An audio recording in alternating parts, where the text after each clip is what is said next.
சட்டமன்றத்தில் எண்களை படைத்த அமைச்சர் ஆனந்த் 177.25 என வாசித்ததால் சபாநாயகர் அதனை திருத்தி கூறினார். புள்ளிக்கு பிறகு வரும் எண்களை தனித்தனியே குறிப்பிட வேண்டும் என்பதால் 0.25 என்பதற்கு பதிலாக 0.25 என கூற வேண்டும் என சபாநாயகர் ஜேசிடி பிரபாகர் விளக்கமளித்தார்.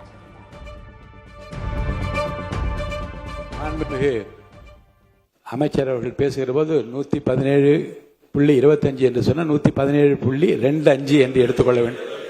125 என்று சொல்ல வேண்டும். 2.5 அதை அப்படி எடுத்துக்கொள்ளலாம். சட்டமன்ற நேரலை ஒளிபரப்பை கருத்தில் கொண்டு உறுப்பினர்கள் மிகுந்த எச்சரிக்கையுடனும் பொறுப்புடனும் செயல்பட வேண்டும் என சபாநாயகர் ஜேசிடி பிரபாகர் எச்சரித்துள்ளார். நீதிமன்ற வழக்குகளை பேசுவதோ தனிநபர் தாக்குதல் மற்றும் ஆதாரமற்ற குற்றச்சாட்டுகளை வைப்பதோ கூடாது என அறிவுறுத்தியுள்ளார். கடந்த கூட்டத்தொடரில் முகபாவனைகள் மூலம் கேலி செய்த விவகாரம் சமூக வலைதளங்களில் பரவி அவையின் மாண்பை குறைத்துள்ளதை அவர் சுட்டிக்காட்டினார்.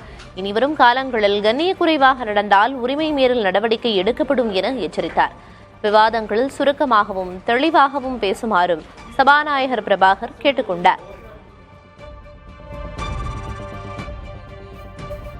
சட்டமன்றத்தில் தேமுதிக பொதுச் செயலர் பிரேமலதா விஜயகாந்த் தண்ணீர் பாட்டில் குறித்து முதல்வருக்கு கோரிக்கை விடுக்க அதற்கு முன்னாள் முதல்வர் ஓ பன்னீர்செல்வம் ஆட்சேபம் தெரிவித்ததால் அவையில் சிரிப்பலை எழுந்தது. ஓ பன்னீர்செல்வம் கருத்துக்கு திமுக எம்எல்ஏ தங்கம் தென்னரசுவும் கலகலப்பாக கவுண்டர் கொடுக்க முதல்வர் விஜய் உட்பட அனைத்து உறுப்பினர்களும் சிரித்தனர்.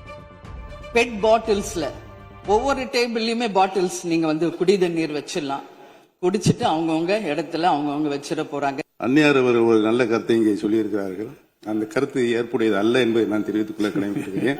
என்ற கோபம் வந்தால் தண்ணி பள்ளி கொண்டிருக்க வாய்ப்பு இருக்கிறது. மாண்புமிகு உறுப்பினர் பேசலாம்.